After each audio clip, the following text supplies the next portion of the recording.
जय माता दी। अर्थ news Studios में मैं शिवांग सत्यगुप्ता सत्य संग में आप लोगों के साथ जुड़ने की कोशिश करता हूँ और जम्मू कश्मीर यूटी के स्पेसिफिक प्रॉब्लम्स के बारे में और सॉल्यूशन के बारे में डिस्कस करता हूँ। अभी जो सिचुएशन जम्मू कश्मीर यूटी में चल रही है उसमें सबसे इम्पोर्टेंट जो इवेंट हो रहा है वो हो रहा है अमरनाथ जी की यात्रा। ख़ास तौर पे जिस तरीके से पहलगाम में एक ट्रेजिडी की गई बाय फॉरेन मर्सनरीज करें टेररिज्म के थ्रू, और जिस तरीके से ऑपरेशन सिंदूर करके भारत ने उसका मुंह तोड़ जवाब दिया, उस सिचुएशन के बाद पूरे भारत से भगवान शिव के भक्त जो हैं वो अमरनाथ की यात्रा के लिए तैयारी कर चुके हैं आने की। और ऑनरेबल एलजी मनोज सिन्हा साहब ने भी 2 दिन पहले जो प्रेस कॉन्फ्रेंस की उसमें कहा कि यात्रा में जो टिप आया था वो रिकवर हो रहा है। ये अच्छी खबर है उन सब लोगों के लिए जो लोग जुड़े हुए हैं टूरिज़्म के साथ, बिकॉज़ जम्मू कश्मीर यूटी पिछले 70 सालों से, जब ये पूरी स्टेट थी महाराजा जी के पास और जब पाकिस्तान की बुरी नज़रें इसकी तरफ आई, तब से लेके 19 2019 तक सफ़र करती रही। और 2019 के बाद जब इसको एक बार दोबारा से रीऑर्गेनाइज़ किया गया बाय सेंटर बीजेपी सरकार, तो इसके अंदर अपनी किस्म के चैलेंजेस डेवलप हुए, लेकिन जो मंशा है और जो डिसीजन है वो लॉन्ग टर्म में साबित होगा कि सही था। कैसे? जैसे अब लद्दाख में हो रहा है। लद्दाख यूटी में लद्दाख के लोगों के लिए डिसीजन जो लिए जा रहे हैं वो सारे डिसीजन जो हैं लद्दाख के लोगों में एक सेटिस्फेक्शन की भावना ला रहे हैं कि हमें सुना गया, हमारे को वो सारी चीज़ें दी गई जो हम चाहते थे। पावर्स दी गई, जॉब की पावर भी अब उनकी लोकल बॉडीज़ को दी जा रही है, रिजर्वेशंस उनको दी जा रही हैं, डिस्ट्रिक्ट्स उनको दिए जा रहे हैं।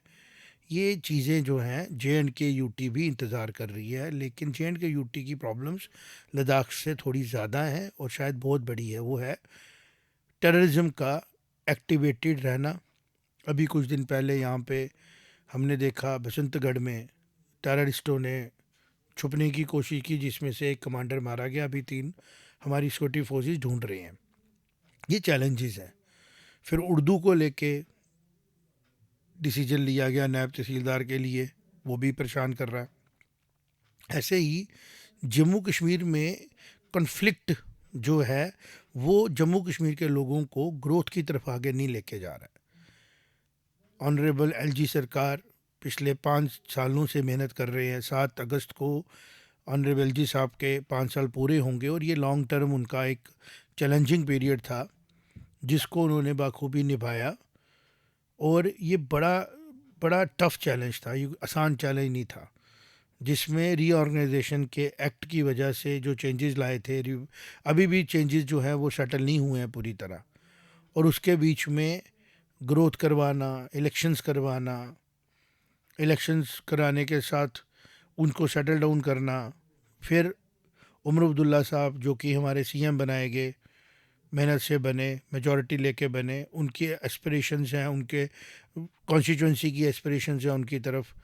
ये सारी चीज़ें जो हैं, जैसे मैंने आपसे कहा कि उमर अब्दुल्ला साहब की कॉन्स्टिट्यूंसी की अपनी एस्पिरेशंस हैं, कश्मीर का अलग सोच है, जम्मू के लोगों की, जम्मू डिवीज़न के लोगों की सोचों में नेशनलिज्म है, कश्मीर में भी नेशनलिज्म है, लेकिन कश्मीर में फिर भी कहीं ना कहीं पे हम देखते हैं कुछ कन्फ्यूजन है अपनी आइडेंटिटी को लेके। मेजॉरिटी में नहीं सही, मिनॉरिटी में सही, लेकिन इग्नोरेंस भी बहुत है। पॉलिटिकल हम अक्सर समझते हैं कि बड़े मैच्योर हैं, लेकिन जब हम देखते हैं कि वो बिहेव जब करते हैं तो बड़ा ज़्यादा बिहेव प्रॉपर मैच्योर नहीं करते। जैसे कि अभी मैं एक रिसर्च कर रहा हूँ कि कैसे टेररिज्म को काउंटर किया गया जम्मू डिवीज़न में, तो काफ़ी चीज़ें उसके लिए सामने आई। एक तो जो लोग कॉमन थे यहाँ पे, जो कॉमनर्स थे, जो आम लोग पहाड़ों पे थे, जम्मू डिवीज़न में उन लोगों ने टेररिस्ट के साथ लोकल रेजिस्टेंस किया, जो कि कश्मीर में देखने को नहीं मिलता है, ख़ास तौर पे वैली एरिया में। तो ये जो करंट सिचुएशन है आज की डेट में जेके यूटी की, ये एक अपॉर्चुनिटी के तौर पे मैं देखता हूँ और लोग भी उसको अपॉर्चुनिटी के तौर पे देख रहे हैं। लेकिन पॉलिटिकल इनडिसिसिवनेस की वजह से और पॉलिटिक्स को बड़ा ज़्यादा पूरे एक्टिविटी के साथ लेने की वजह से उतना फ़ायदा हम नहीं ले पा रहे हैं जितना फ़ायदा लद्दाख ने लिया।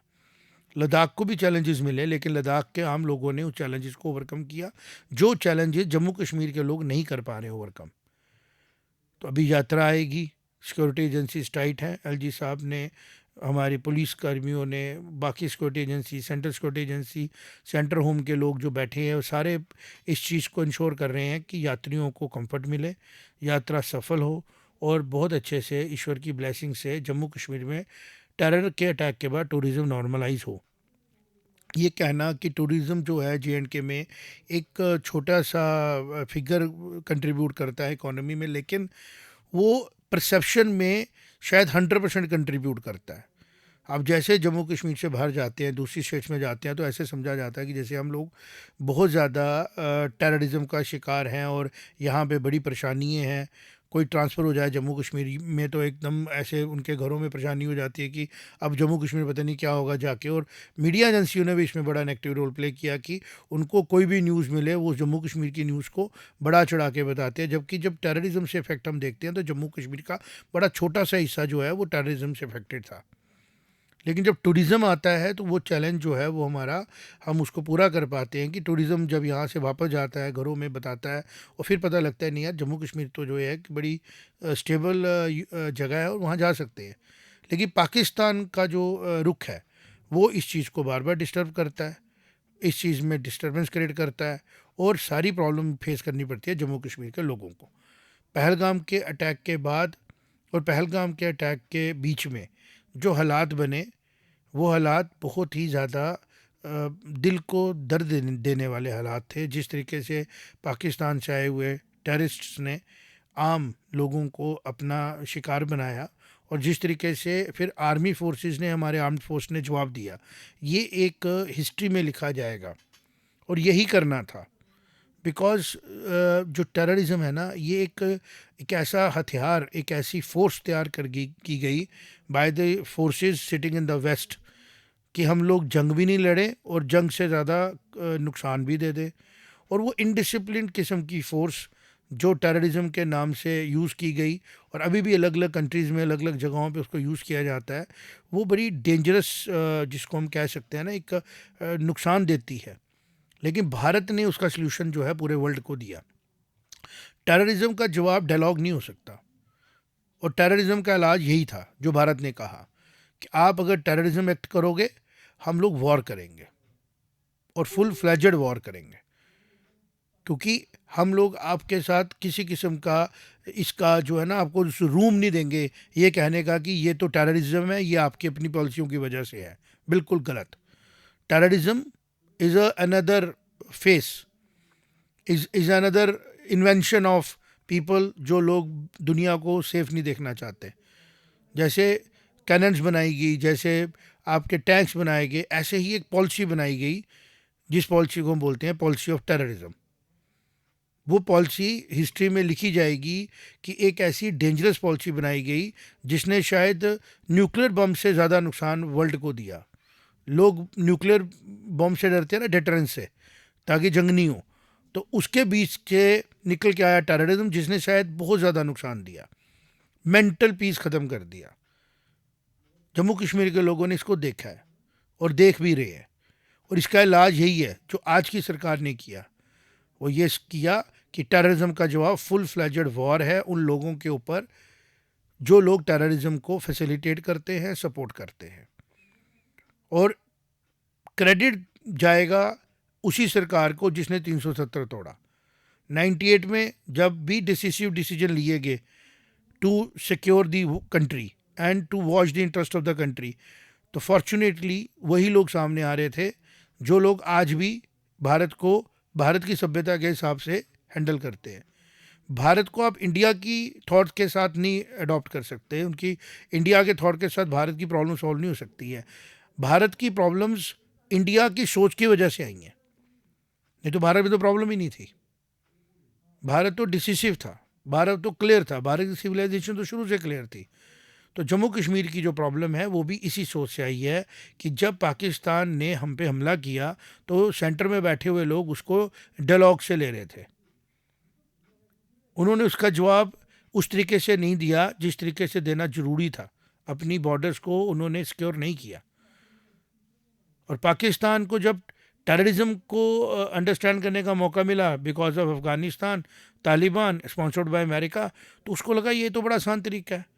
वो 1000 कट्स वाली बात आ जाती है, बट ये थ्योरेटिकल बात है। सफ़र कौन कर रहा है? JKUT, क्योंकि फ्रंट से तो हम ही लीड कर रहे हैं ना। यही कोई 1 सवा करोड़ जो लोग इस बार इस जम्मू कश्मीर यूटी के हैं, ये सफ़र कर रहे हैं। लेकिन इनके लिए अभी तक उस तरीके से कुशन नहीं आया है जिसकी ज़रूरत है, और उसका बड़ा ज़रा कसूर हम कश्मीर के लोगों को बोलेंगे कि जिन लोगों ने समझा ही नहीं कि उनके सिंपथाइज़र कौन है और उनका एनिमी कौन है।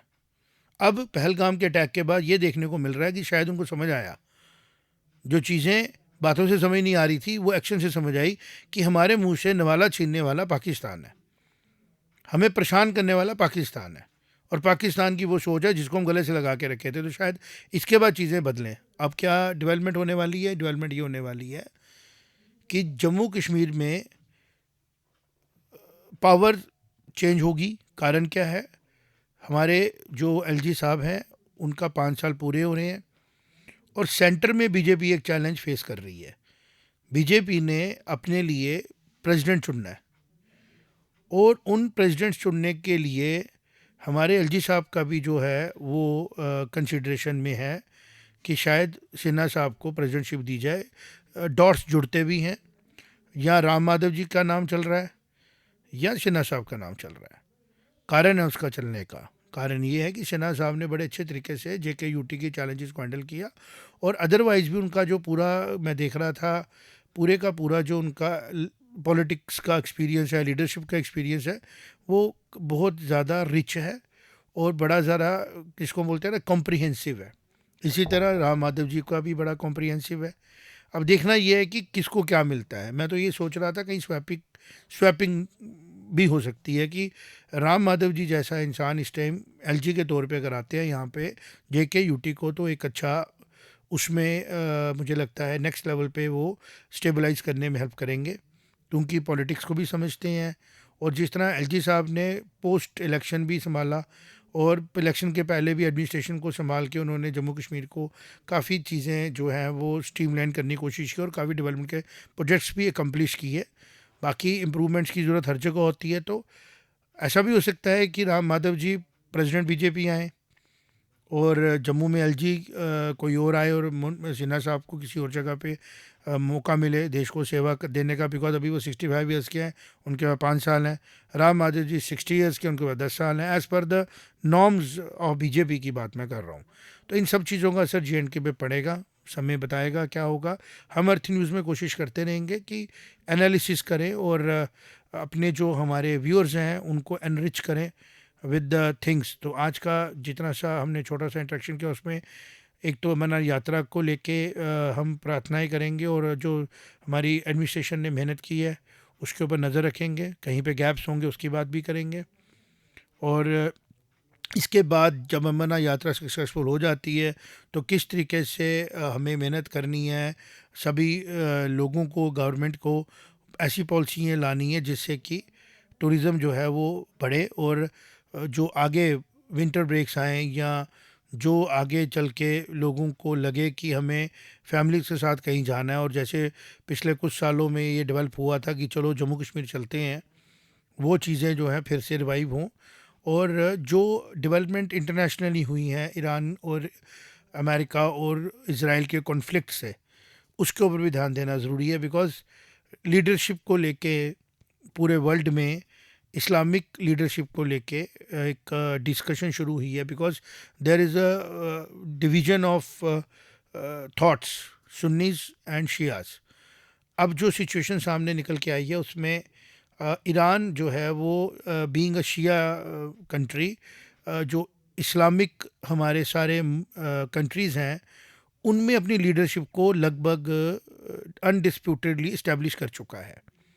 चूँकि वो शिया मुल्क है, पॉपुलेशन कम है, तो सुन्नी जो माइंडसेट है, जो सुन्नी लोग हैं, जिसमें पाकिस्तान भी अपने आप को सुन्नी ही बोलता है, वो कुछ कर सकते हैं कि हम लोग जो है वो है इस्लामिक वर्ल्ड के लीडर्स।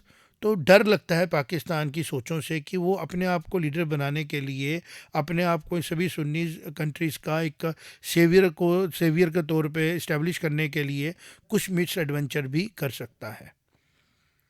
और वो मिस एडवेंचर जो है उसके लिए मुझे पूरा विश्वास है हमारी एजेंसीज ने नज़र रखी होगी, और वो मिस एडवेंचर जो है उसके लिए करना आसान शायद जे में ही है।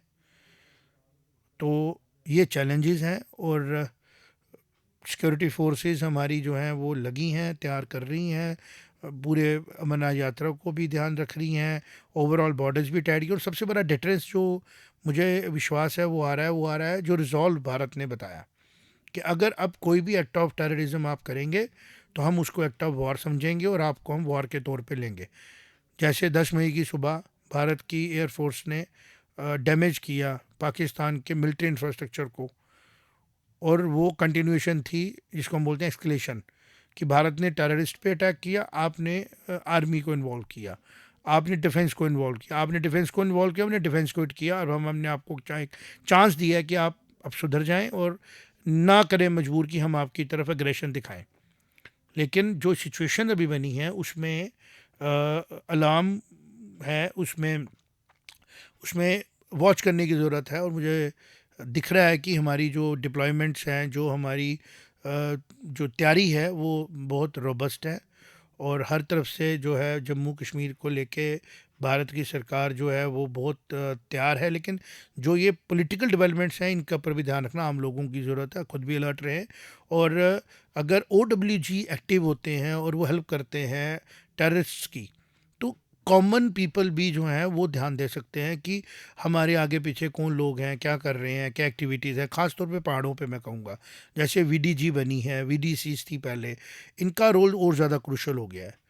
और अगर पॉसिबल हो जो एजेंसीज़ हैं वो इनको लोगों को थोड़ा सैनिटाइज भी करें, थोड़ा उनके बारे में बताएं भी कि क्या चीज़ें वॉच करनी ज़रूरी हैं, टू अंडरस्टैंड कि कहीं कोई हमारा नोन आदमी OWG बन के किसी टेररिस्ट की सपोर्ट तो नहीं कर रहा। जैसे पहलगाम के बारे में भी आया कि 2 लोग जो थे वो हेल्प कर रहे थे, उनको खाना शाना दे रहे थे। तो ये जो नए किस्म का अब हथियार आया है टेररिज्म पिछले 30 एक साल में पूरे ग्लोब में, उससे लड़ने के लिए नए किस्म की पॉलिसी की ज़रूरत है। और वो पॉलिसी जो है वो दिख रही है by empowering people those who are vulnerable. जैसे आम लोगों को टेररिस्ट भी शिकार बनाते हैं, और आर्मी वालों को भी बनाते हैं, पुलिस को भी बनाते हैं, बेल्ट फोर्सेस को भी बनाते हैं, और आम को भी बनाते हैं। जबकि जो कन्वेंशनल आर्मीज़ हैं वो आम लोगों को नहीं अटैक कर सकती हैं as per the norms and as per the rules they follow. तो अगर टेररिस्ट के लिए रूल नहीं है और वो आम लोगों को शिकार बना सकते हैं, तो आम लोगों को एम्पावर करना भी इसके लिए ज़रूरी होगा। और शायद VDC इसका एक सोल्यूशन है, एक नॉर्म है। और इसके साथ शायद टाइम आ चुका है कि जिन एरियाज़ में टेररिज्म एक्टिव हो चुका है या एक्टिव है, उन एरियाज़ में वेपन स्ट्रेंथ जो है वो आम लोगों को दी जाए ताकि वो खुद को प्रोटेक्ट कर सके। तो इन चीज़ों से शायद जम्मू कश्मीर में और ज़्यादा अच्छे तरीके से जो बचा हुआ टेररिज्म है वो हैंडल किया जा सकता है, और जम्मू कश्मीर स्टेबिलिटी की तरफ परमानेंटली जा सकता है। और जैसे ही समय आएगा, who will be the president of BJP and who will be the LG of Jammu and Kashmir, चीज़ें क्लियर हो जाएंगी, फिर उसके ऊपर भी चर्चा करेंगे। और अर्थ न्यूज़ से हम लोग ऑफिसर्स को, पॉलिटिशियंस को, लीडर्स को, कॉमनर्स को अवेयर करते रहेंगे कि वो अपने लिए डेमोक्रेसी में ठीक डिसीजन ले सकें। मिलते हैं नेक्स्ट एपिसोड में आपके साथ। जय माता दी।